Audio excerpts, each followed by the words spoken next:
Hello friends, नमस्ते, प्रणाम। हमारे चैनल में आप सभी फ्रेंड्स का स्वागत है और अभिनंदन है। तो हम लोग बहुत ही प्यारा हंसी मजाक गारी गीत लेकर आए हैं, जो राम विवाह गीत है।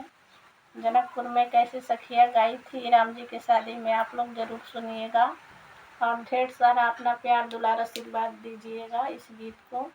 तो चलिए सुनाते हैं। धन धन भाग है तोहरे जनक जी हो, धन धन भाग है तोहरे जनक जी हो।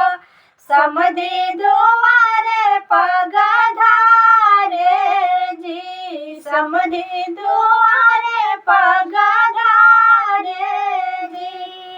धन धन भाग है तोहारो जनक जी हो, धन धन भाग है तोहारो जनक जी हो।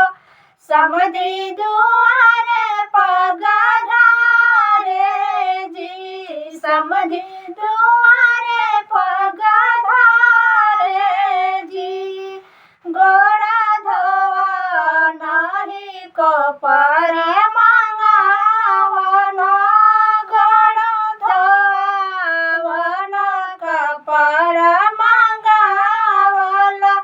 गंगा सहित चली आई जी, गंगा सहित चली आई जी। गोड़ा धोवन चरण अमृत लिहानी, गोड़ा धोवन चरण अमृत लिहानी। अति बड़ा भाग हमारी जी, अति बड़ा भाग हमारा जी।